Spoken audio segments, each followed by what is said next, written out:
Oke, halo, assalamualaikum warahmatullahi wabarakatuh. Kita jumpa lagi. Kali ini saya akan membahas tentang request dari teman kita mengenai tentang jadwal pemupukan dan waktu yang tepat dalam pemupukan. Nah, kemungkinan ada sahabat-sahabat kita ya pernah melihat video-video yang 2 tahun yang lalu ya, 4 tahun yang lalu. Itu iklimnya berbeda sahabat ya. Karena saya pernah mengikuti pedoman ya, kita juga nonton ya ke konten-konten yang lain. Biasanya dia sekitar bulan 5 atau di bulan 11. Nah, jadi dalam setahun dia 2 kali tahap pemupukan. Namun di kali ini saya perhatikan ya, karena perubahan iklim ini sahabat ya, kita tidak menyalahkan mereka-mereka yang lebih dahulu yang telah memberitahu dan berbagi kepada kita. Ini di tahun 2023 ini saya perhatikan dan saya teliti secara seksama, ternyata perubahan iklim sangat berpengaruh dengan jadwal pemupukan. Nah, di beberapa tahun yang lalu, itu setelah habis buah baru kita pupuk ya. Tapi di tahun-tahun seperti ini, saya perhatikan buah belum habis namun bunga muncul kembali. Ya, namun juga karena pengaruh pupuk juga ya. Jika tidak diberi pupuk, jika tidak dipangkas juga tidak merubah apa-apa ya. Oke, kita langsung to the point ya. Jadwal dan waktu yang tepat dalam pemupukan adalah, kalau di tahun 2023 ini, sebenarnya di bulan kemarin. Ya, di bulan kemarin. Ini saya berada di ketinggian 1600 mdpl. Tentunya berbeda ya dengan sahabat-sahabat kita yang lainnya. Nah, jadi jadwal pemupukan ini kalau di ketinggian 1600 mdpl, kalau menurut saya berbeda sekali. Nah, kenapa saya berani menjawab sangat berbeda? Karena saya sudah pengalaman ya, dan sudah mengetahui ternyata iklim sangat berpengaruh sekali ya. Kalau kita tunggu di musim penghujan, misalnya kita mau menunggu musim curah hujan ya. Curah hujan tinggi juga sebenarnya membahayakan tanaman tersebut. Baik sahabat tani, ini saya memberi contoh salah satunya ya. Salah satu pemupukan di saat curah hujan sangat tinggi. Ini kopinya masih sangat muda sekali ya. Itu merahnya sudah ada. Tuh. Ya. Namun sayang sekali cabang bagian-bagian bawahnya pada kekeringan tuh. Nah, ini kenapa saya tahu, karena di waktu jadwal pemupukan di bulan yang lalu kita sama-sama mengerjakan, cuma berbedanya di hari. Saya menunggu di hari yang jarang hujan. Namun tetangga kita ini bertepatan di saat hujan lebat ya, atau curah hujan tinggi berhari-hari. Nah, jadi ini buktinya ya, malah rumput yang lebih subur. Nah, malah juga ada lumut-lumut juga ya, bertambah subur. Nah, ini contohnya kalau kita memupuk di curah hujan yang tinggi diserap oleh lumut. Selebihnya untuk tanaman kopi, sehingga tanaman kopi tetap tidak optimal. Nah, seperti inilah keadaan dan penampakannya sahabat tani. Kalau saya memilih curah hujan sedang. Artinya di dalam 1 minggu itu dia jarang terjadi hujan, tidak setiap hari ya. Nah, jadi hati-hati menduga, karena kalau curah hujan terlalu tinggi setiap hari hujan, biasanya mengundang hama, virus, serta lumut-lumut ya. Nah, ini yang paling sering menyerang tanaman kita tuh, seperti lumut itu paling sering menyerang ya.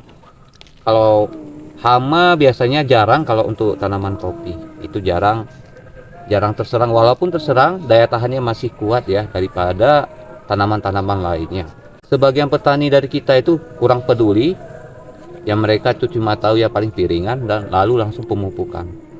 Padahal pemupukan yang kita siramkan itu lebih banyak dicuri oleh lumut tersebut, sehingga tanaman yang kopi kita tadi itu tidak punya kesempatan menyerap nutrisi dari pupuk yang kita taburkan tadi. Akhirnya kita menduga ini salah pupuk atau ini kelebihan atau dosisnya ya berlebihan sehingga tanaman mati. Padahal ada pengaruh lain yaitu lumut. Masih masalah jadwal pemupukan. Biasa dalam setahun itu dia bisa 2 kali, bisa juga sekali.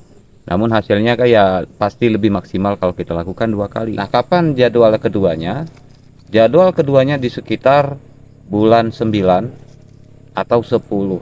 Ya, jadi kembali ke cerita saya tadi, tergantung dari curah hujan. Ya. Kalau curah hujan terlalu tinggi, kita paksa pupuk.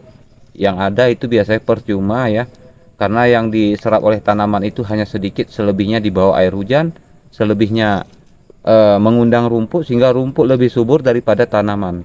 Padahal kita berharap tanaman kita lebih subur ya kan daripada rumput. Ini namun kebalikannya. Nah, jadi perhatikan juga masalah jadwal pemupukan. Oke, sahabat tani, kita juga akan menjawab pertanyaan dari teman kita ya mengenai tentang jenis pupuk apa saja yang saya pakaikan. Ya, ini terkhusus untuk kopi dan ini saya ungkapkan karena juga dari pengalaman ya, bukan dari kedari. Nah, tapi kita langsung belajar dari pengalaman, praktek juga ya pastinya. Nah, untuk jenis pupuk yang cocok untuk tanaman kopi di ketinggian 1600 mdpl ini adalah NPK ya, NPK Posca. Nah, bagaimana Pak kalau kita memakai NPK yang lainnya? Boleh, tak ada masalah ya. Namun kita menggunakan Posca subsidi ya maksud saya. Posca subsidi ini selain murah, kandungannya juga sama dan manfaatnya sama ya. Nah, di tempat teman-teman itu pasti sudah banyak mengenal apa namanya Posca subsidi dari pemerintah. Dan yang manfaatnya ya. Manfaat NPK untuk tanaman kopi adalah teman-teman pasti sudah banyak tahu karena sudah banyak dibahas ya. Nah, kalau kita cari intinya saja, ini saya bicarakan intinya. NPK ini sudah lengkap ya. Ada untuk batang, daun, dan juga untuk buah. Nah, namun kurang sempurna jikalau kita tidak gunakan tambahannya yaitu TSP. Apa itu TSP dan apa fungsinya? Nah, ini secara inti ya, kita tidak bicara secara ilmiah, nanti takutnya sahabat-sahabat tani kurang paham. Nah, jadi manfaat terbesar TSP adalah menunjang pertumbuhan akar, karena tanaman ini makanannya dia meresap makanan itu melalui akar. Nah, jadi kalau kopi ini akar serabut ya. Nah, itu pertama manfaatnya. Yang kedua, TSP ini bisa untuk menguatkan batang, artinya batang-batang yang rentan terserang penyakit hama ataupun virus ya, dengan TSP itu daya tahannya masih kuat ya. Nah, itu yang kedua. Yang ketiga, bisa mempercepat pembungaan serta pembuahan. Nah, sudah saya buktikan di video sebelumnya, begitulah cepatnya ya, buah belum habis tapi bunganya malah muncul lagi. Nah, ini juga menjadi contoh, tapi ini kopi kecil masih ya. Tuh. Nah, bunga muncul lagi. Ini buah sudah lebih dahulu ya muncul, lalu bunganya muncul lagi. Nah, ini baru tahap pertama ya, pembuahan pertama, belum masuk tahap kedua. Nah, jadi dia hara maklum masih sedikit. Nah, ini buktinya ya. Ini sudah ada merah. Tuh. Ya. Nah, jadi ini yang merah belum nyusul merah, namun sudah memunculkan bunga yang baru lagi. Nah, selain dari pemupukan, ini juga pengaruh iklim ya, Pak ya, pengaruh iklim. Nah, ini bunganya sudah pada muncul ya. Nah, itu sebabnya kenapa saya memilih memupuk walaupun buahnya belum habis. Ternyata ini kunci jawabannya ya, sahabat tani. Jadi supaya kita tidak libur buah kopi kita ya, pupuk saja tak ada masalah, walaupun buahnya masih ada, pupuk saja, karena itu nanti bisa membuat keuntungan besar untuk kita. Belum habis buah merahnya atau buahnya sudah muncul buah baru, otomatis tidak akan libur panen dan otomatis cuan kita bertambah ya. Dan selanjutnya TSP, manfaat TSP ini adalah bisa juga untuk menghijaukan daun ya. Ini dari pengalaman saya, bisa juga dia untuk menghijaukan daun atau memberi daya tahan tanaman tersebut. Nah, walaupun kadang-kadang banyak petani kita kurang ya untuk memakai TSP ini, mungkin kurang dianjurkan ya, tapi kalau saya anjurkan karena sudah terbukti biasanya kalau nanti curah hujan tinggi buah kopi mudah rontok. Nah, itu akibat kekurangan TSP. Nah, jadi cobalah ya pakai TSP jika sahabat-sahabat tani memiliki kendala tanaman kopinya buah banyak lalu kena senggol sedikit langsung rontok. Nah, itu biasanya pengaruh. Jadi jangan cuma mengandalkan NPK saja ya, karena itu belum cukup. Nah, oke sahabat tani, sekian dulu ya. Kita akan sambung dan akan bahas yang baru lagi tentunya. Jadi kepada sahabat-sahabat tani yang ingin bertanya, ingin komen, silahkan ya di kolom komentar.